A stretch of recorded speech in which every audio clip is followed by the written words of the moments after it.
নমস্কার বন্ধুরা, ঝুমাস কিচেনে তোমাদের সবাইকে স্বাগত। আশা করি বন্ধুরা তোমরা প্রত্যেকেই ভালো আছো এবং সুস্থ আছো। আজকে আমি তোমাদের সাথে রেসিপি শেয়ার করব ভেজ মোমো। যে সকল বন্ধুরা নিরামিষ খাও, পেঁয়াজ রসুন খাও কিন্তু মাছ মাংসটা খাও না, তাদের জন্যই এটা ভিডিওটা করেছি। ভেজ মোমো দেখো, ভীষণ সুস্বাদু এটা হয়েছিল খেতে। তোমরা একবার হলো ভেজ মোমো করে দেখবে। দেখো এখানে চপারের সাহায্যে আমি সব কিছু চপ করে নিয়েছি। এখানে ক্যাপসিকাম, গাজর, বাঁধাকপি আর পেঁয়াজ। সবজিটা একটু বেশি দিয়েই করছি, তাহলে খেতে ভালো লাগবে। এবার এখানে ময়দা নিয়েছি, এবার ময়দাটাকে ডো করব। এবার অল্প নুন দিয়ে দিলাম, ময়দার পরিমাণটা বুঝে নুন দিতে হবে। আর সাদা তেল দিয়ে দিলাম। সাদা তেল দিয়ে ময়ন দিয়ে নিলে দেখবে মোমোগুলো খুব নরম হবে। আর উষ্ণ গরম জল দিয়েছি, যাতে আঙ্গুলটা শোয়া যায় সেরকম অবস্থা নিতে হবে। এবার অল্প অল্প জল দিয়ে একটা ডো তৈরি করব। এবার দেখো ডো করা হয়ে গেছে। এটা 10 মিনিটের জন্য রেস্টে রাখবো, তাহলে নরম হয়ে থাকবে।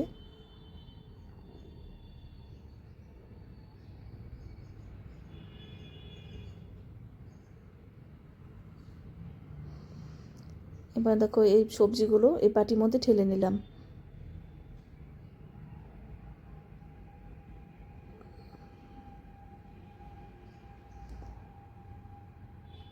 এবার কিছু মশলা অ্যাড করব এখানে। এখানে তার আগে দিলাম 4 চামচের মতন বাটার, একটু গরম করে আমি গলিয়ে নিয়ে দিলাম। এবার দিলাম সয়া সস 1 চিপির মতন।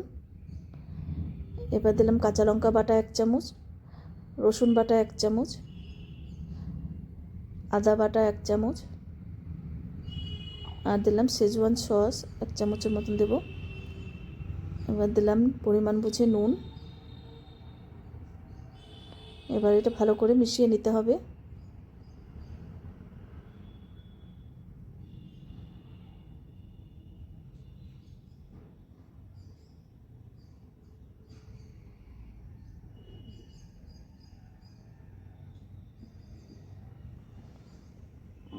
এবার একটা লেচি কেটে নিয়েছি, একদম ছোট্ট একটুখানি নিতে হবে। দেখো পাতলা করে বেলে নিয়েছি। এবার এই পুরটা দিয়ে দিলাম। এবার দেখো এই মুখটাকে আটকে দিলাম। দেখো এইভাবে বানালে কিন্তু মোমো খুব সহজেই যে কোনো মানুষই বানাতে পারবে, খুব সহজ।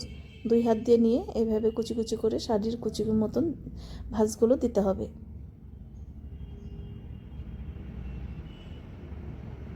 তোমরা যদি সুন্দর সুন্দর রেসিপি পেতে চাও তাহলে আমার ইউটিউব চ্যানেলটি অবশ্যই সাবস্ক্রাইব করে রেখো। আর যদি ফেসবুক থেকে দেখো পেজটিকে ফলো করো, তাহলে যে কোনো মুহূর্তে তোমরা কিন্তু পেয়ে যাবে। এবার দেখো এই ঝাঁঝরি থালা, এটা আজকে আমি স্টিমারে করছি না, অনেকেরই কিন্তু স্টিমার থাকে না, সেই জন্য আমি এটা নিয়েছি একটা কড়াই। আর ঝাঁঝরি থালা কিন্তু সবার ঘরেই থাকে। তারপর দিলাম বাটার পেপার। বাটার পেপারের মধ্যে একটু সাদা তেল ব্রাশ করে নিয়েছি যাতে নিচে লেগে না যায়। এবার মোমোগুলোকে সাজিয়ে নেব। এবার ঢাকা দিলাম, আর ঢাকার ছিদ্রটা একটু লবঙ্গ দিয়ে আটকে দিতে হবে, তাহলে বাষ্পটা বেরোবে না। এবার দেখো খুব তাড়াতাড়ি সেদ্ধ হয়ে গেল। এবার নামিয়ে নিলাম। এই শীতকালে গরম গরম মোমো হলে আর কি লাগে বলো।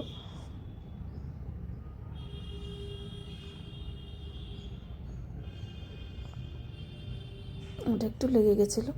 এবার দেখো নামিয়ে নেব। এর সাথে দিয়েছি শেজওয়ান সস আর টমেটো কেচাপ মিক্সড করে দিয়েছি। তোমাদের কাছে কেমন লাগলো ভেজ মোমো রেসিপি অবশ্যই জানিও। আজকে তাহলে আমি এখানেই রাখছি, এরপরের দিন আবার নতুন কোনো রেসিপি নিয়ে হাজির হয়ে যাব। তোমরা সবাই সুস্থ থেকো, ভালো থেকো।